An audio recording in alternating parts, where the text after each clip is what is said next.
Título tercero, de las Cortes Generales. Capítulo primero, de las Cámaras.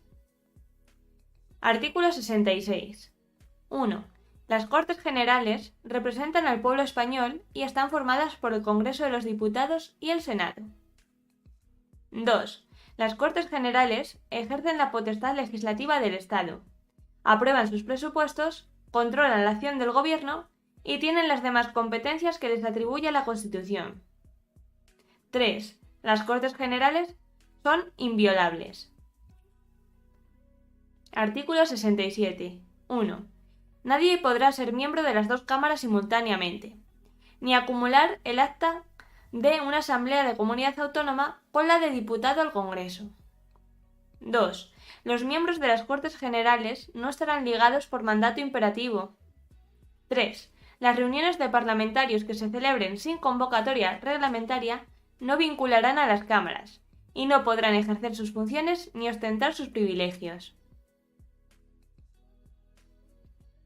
Artículo 68. 1. El Congreso se compone de un mínimo de 300 y un máximo de 400 diputados, elegidos por sufragio universal, libre, igual, directo y secreto, en los términos que establezca la ley. 2. La circunscripción electoral es la provincia. Las poblaciones de Ceuta y Melilla estarán representadas cada una de ellas por un diputado. La ley distribuirá el número total de diputados, asignando una representación mínima inicial a cada circunscripción y distribuyendo los demás en proporción a la población. 3. La elección se verificará en cada circunscripción atendiendo a criterios de representación proporcional. 4. El Congreso es elegido por 4 años. El mandato de los diputados termina 4 años después de su elección o el día de la disolución de la Cámara. 5. Son electores y elegibles todos los españoles que estén en pleno uso de sus derechos políticos. La ley reconocerá y el Estado facilitará el ejercicio del derecho de sufragio a los españoles que se encuentren fuera del territorio de España. 6. Las elecciones tendrán lugar entre los 30 días y 60 días desde la terminación del mandato. El Congreso electo deberá ser convocado dentro de los 25 días siguientes a la celebración de las elecciones.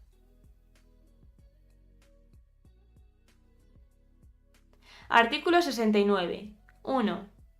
El Senado es la Cámara de Representación Territorial. 2. En cada provincia se elegirán 4 senadores por sufragio universal, libre, igual, directo y secreto por los votantes de cada una de ellas, en los términos que señale una ley orgánica.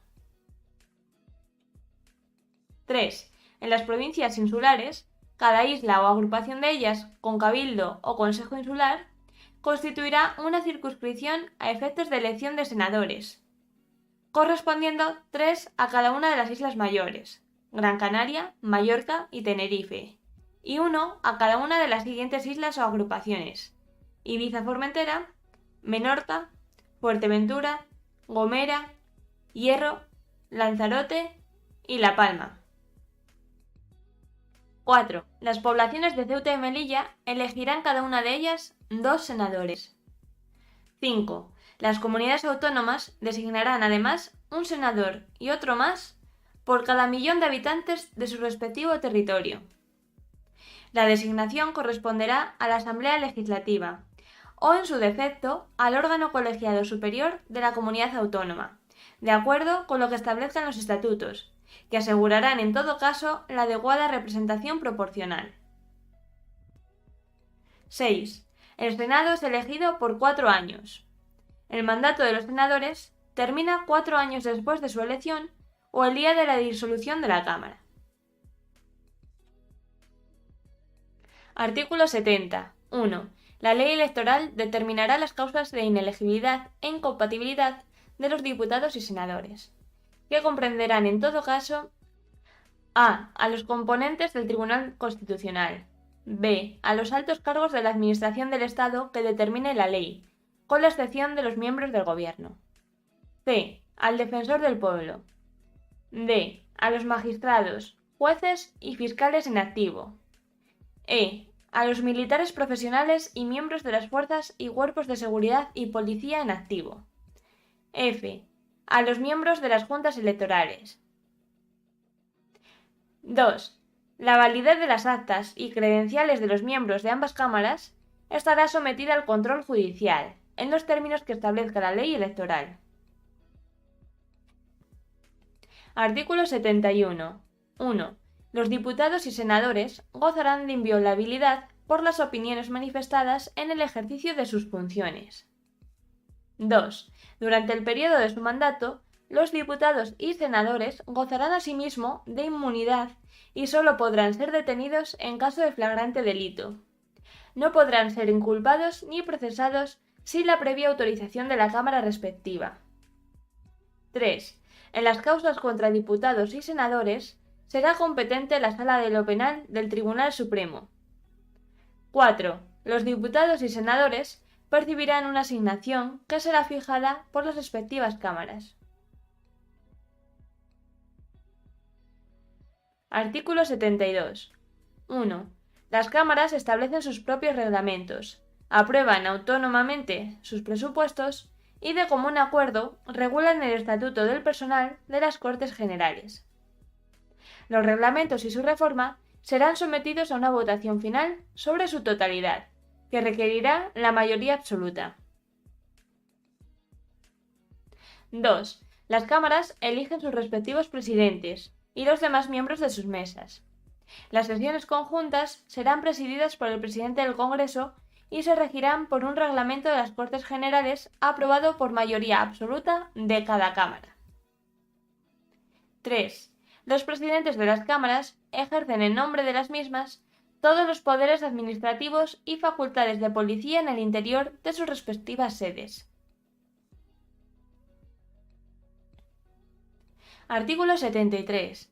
1. Las cámaras se reunirán anualmente en 2 periodos ordinarios de sesiones, el primero de septiembre a diciembre y el segundo de febrero a junio. 2. Las cámaras podrán reunirse en sesiones extraordinarias a petición del Gobierno, de la Diputación Permanente o de la mayoría absoluta de los miembros de cualquiera de las cámaras. Las sesiones extraordinarias deberán convocarse sobre un orden del día determinado y serán clausuradas una vez que éste haya sido agotado. Artículo 74. 1.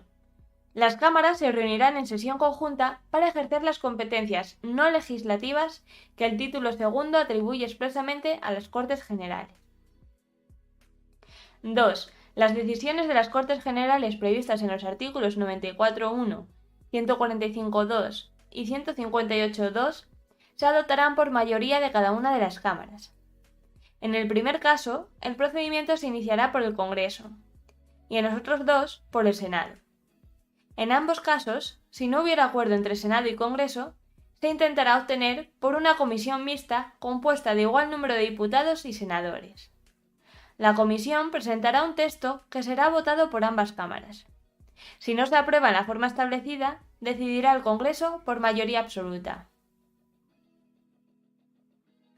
Artículo 75. 1. Las cámaras funcionarán en pleno y por comisiones. 2. Las cámaras podrán delegar en las comisiones legislativas permanentes la aprobación de proyectos o proposiciones de ley. El Pleno podrá, no obstante, recabar en cualquier momento el debate y votación de cualquier proyecto o proposición de ley que haya sido objeto de esta delegación. 3. Quedan exceptuados de lo dispuesto en el apartado anterior la reforma constitucional, las cuestiones internacionales, las leyes orgánicas y de bases y los presupuestos generales del Estado. Artículo 76. 1. El Congreso y el Senado, y en su caso ambas cámaras conjuntamente, podrán nombrar comisiones de investigación sobre cualquier asunto de interés público. Sus conclusiones no serán vinculantes para los tribunales, ni afectarán a las resoluciones judiciales, sin perjuicio de que el resultado de la investigación sea comunicado al Ministerio Fiscal para el ejercicio, cuando proceda, de las acciones oportunas. 2. Será obligatorio comparecer al requerimiento de las cámaras. La ley regulará las sanciones que puedan imponerse por incumplimiento de esta obligación. Artículo 77. 1. Las cámaras pueden recibir peticiones individuales y colectivas, siempre por escrito, quedando prohibida la representación directa por manifestaciones ciudadanas. 2. Las cámaras pueden remitir al Gobierno las peticiones que reciban. El Gobierno está obligado a explicarse sobre su contenido, siempre que las cámaras lo exijan. Artículo 78. 1. En cada Cámara habrá una Diputación permanente compuesta por un mínimo de 21 miembros, que representarán a los grupos parlamentarios, en proporción a su importancia numérica. 2. Las Diputaciones permanentes estarán presididas por el presidente de la Cámara respectiva, y tendrán como funciones la prevista en el artículo 73, la de asumir las facultades que correspondan a las cámaras, de acuerdo con los artículos 86 y 116, en caso de que éstas hubieran sido disueltas o hubiera expirado su mandato, y la de velar por los poderes de las cámaras cuando éstas no estén reunidas. 3. Expirado el mandato o en caso de disolución, las Diputaciones permanentes seguirán ejerciendo sus funciones hasta la constitución de las nuevas Cortes Generales. 4. Reunida la Cámara correspondiente, la Diputación permanente dará cuenta de los asuntos tratados y de sus decisiones. Artículo 79. 1. Para adoptar acuerdos, las cámaras deben estar reunidas reglamentariamente y con asistencia de la mayoría de sus miembros. 2. Dichos acuerdos, para ser válidos, deberán ser aprobados por la mayoría de los miembros presentes, sin perjuicio de las mayorías especiales que establezcan la Constitución o las leyes orgánicas, y las que para elección de personas establezcan los reglamentos de las cámaras. 3. El voto de senadores y diputados es personal e indelegable. Artículo 80. Las sesiones plenarias de las cámaras serán públicas, salvo acuerdo en contrario de cada cámara, adoptado por mayoría absoluta o con arreglo al reglamento. Capítulo 2. De la elaboración de las leyes. Artículo 81. 1. Son leyes orgánicas las relativas al desarrollo de los derechos fundamentales y de las libertades públicas, las que aprueben los estatutos de autonomía y el régimen electoral general y las demás previstas en la Constitución. 2. La aprobación, modificación o derogación de las leyes orgánicas exigirá mayoría absoluta del Congreso en una votación final sobre el conjunto del proyecto. Artículo 82. 1. Las Cortes Generales podrán delegar en el Gobierno la potestad de dictar normas con rango de ley sobre materias determinadas no incluidas en el artículo anterior. 2. La delegación legislativa deberá otorgarse mediante una ley de bases cuando su objeto sea la formación de textos articulados o por una ley ordinaria cuando se trate de refundir varios textos legales en uno solo. 3. La delegación legislativa habrá de otorgarse al Gobierno de forma expresa, para materia concreta y con fijación del plazo para su ejercicio. La delegación se agota por el uso que de ella haga el Gobierno mediante la publicación de la norma correspondiente. No podrá entenderse concedida de modo implícito o por tiempo indeterminado. Tampoco podrá permitir la subdelegación a autoridades distintas del propio Gobierno. 4. Las leyes de bases delimitarán con precisión el objeto y alcance de la delegación legislativa y los principios y criterios que han de seguirse en su ejercicio. 5. La autorización para refundir textos legales determinará el ámbito normativo a que se refiere el contenido de la delegación, especificando si se circunscribe a la mera formulación de un texto único o si se incluye la de regularizar, aclarar y armonizar los textos legales que han de ser refundidos. 6. Sin perjuicio de la competencia propia de los tribunales, las leyes de delegación podrán establecer en cada caso fórmulas adicionales de control. Artículo 83. Las leyes de bases no podrán en ningún caso a. Autorizar la modificación de la propia ley de bases. B. Facultar para dictar normas con carácter retroactivo. Artículo 84. Cuando una proposición de ley o una enmienda fuera contraria a una delegación legislativa en vigor, el Gobierno está facultado para oponerse a su tramitación. En tal supuesto, podrá presentarse una proposición de ley para la derogación total o parcial de la ley de delegación. Artículo 85. Las disposiciones del Gobierno que contengan legislación delegada recibirán el título de decretos legislativos. Artículo 86. 1.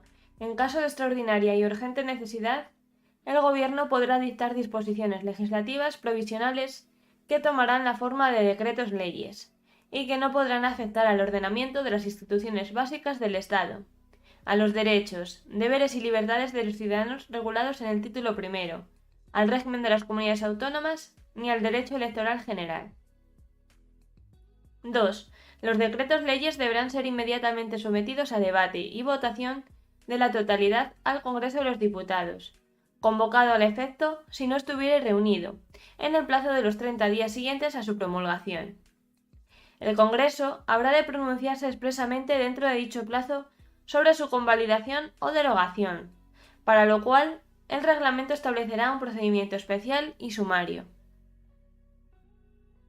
3. Durante el plazo establecido en el apartado anterior, las Cortes podrán tramitarlos como proyectos de ley por el procedimiento de urgencia. Artículo 87. 1. La iniciativa legislativa corresponde al Gobierno, al Congreso y al Senado, de acuerdo con la Constitución y los reglamentos de las cámaras. 2.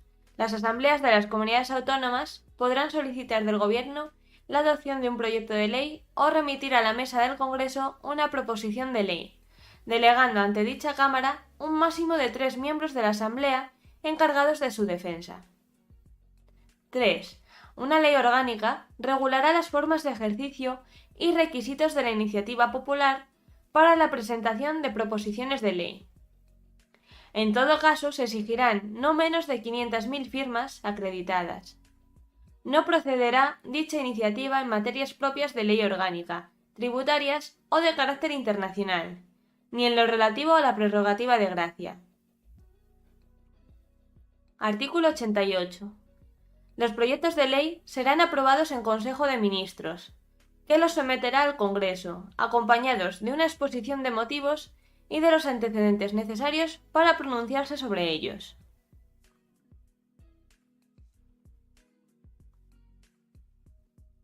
Artículo 89. 1. La tramitación de las proposiciones de ley se regulará por los reglamentos de las cámaras, sin que la prioridad debida a los proyectos de ley impida el ejercicio de la iniciativa legislativa en los términos regulados por el artículo 87.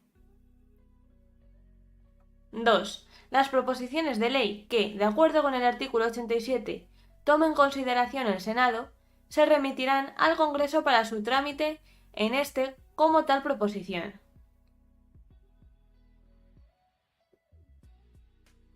Artículo 90. 1. Aprobado un proyecto de ley ordinaria u orgánica por el Congreso de los Diputados, su presidente dará inmediata cuenta del mismo al presidente del Senado, el cual lo someterá a la deliberación de éste. 2. El Senado, en el plazo de 2 meses, a partir del día de la recepción del texto, puede, mediante mensaje motivado, oponer su veto o introducir enmiendas al mismo. El veto deberá ser aprobado por mayoría absoluta. El proyecto no podrá ser sometido al Rey para sanción sin que el Congreso ratifique por mayoría absoluta en caso de veto el texto inicial o, por mayoría simple, una vez transcurridos 2 meses desde la interposición del mismo, o se pronuncie sobre las enmiendas aceptándolas o no por mayoría simple. 3. El plazo de 2 meses de que el Senado dispone para vetar o enmendar el proyecto se reducirá al de 20 días naturales en los proyectos declarados urgentes por el Gobierno o por el Congreso de los Diputados. Artículo 91. El Rey sancionará en el plazo de 15 días las leyes aprobadas por las Cortes Generales y las promulgará y ordenará su inmediata publicación. Artículo 92. 1. Las decisiones políticas de especial trascendencia podrán ser sometidas a referéndum consultivo de todos los ciudadanos. 2. El referéndum será convocado por el Rey mediante propuesta del presidente del Gobierno, previamente autorizada por el Congreso de los Diputados. 3. Una ley orgánica regulará las condiciones y el procedimiento de las distintas modalidades de referéndum previstas en esta Constitución. Capítulo 3. De los Tratados Internacionales. Artículo 93. Mediante ley orgánica se podrá autorizar la celebración de tratados por los que se atribuya a una organización o institución internacional el ejercicio de competencias derivadas de la Constitución. Corresponde a las Cortes Generales o al Gobierno, según los casos, la garantía del cumplimiento de estos tratados y de las resoluciones emanadas de los organismos internacionales o supranacionales titulares de la cesión. Artículo 94. 1. La prestación del consentimiento del Estado para obligarse por medio de tratados o convenios requerirá la previa autorización de las Cortes Generales en los siguientes casos. A. Tratados de carácter político. B. Tratados o convenios de carácter militar. C. Tratados o convenios que afecten a la integridad territorial del Estado o a los derechos y deberes fundamentales establecidos en el título primero. D. Tratados o convenios que impliquen obligaciones financieras para la hacienda pública.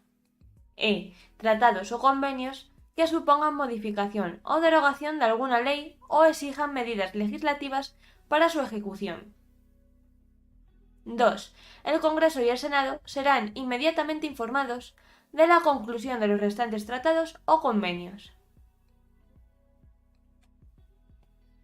Artículo 95. 1. La celebración de un tratado internacional que contenga estipulaciones contrarias a la Constitución exigirá la previa revisión constitucional. 2. El Gobierno o cualquiera de las cámaras puede requerir al Tribunal Constitucional para que declare si existe o no esa contradicción. Artículo 96. 1. Los tratados internacionales válidamente celebrados, una vez publicados oficialmente en España, formarán parte del ordenamiento interno. Sus disposiciones solo podrán ser derogadas, modificadas o suspendidas en la forma prevista en los propios tratados o de acuerdo con las normas generales del derecho internacional. 2. Para la denuncia de los tratados y convenios internacionales, se utilizará el mismo procedimiento previsto para su aprobación en el artículo 94.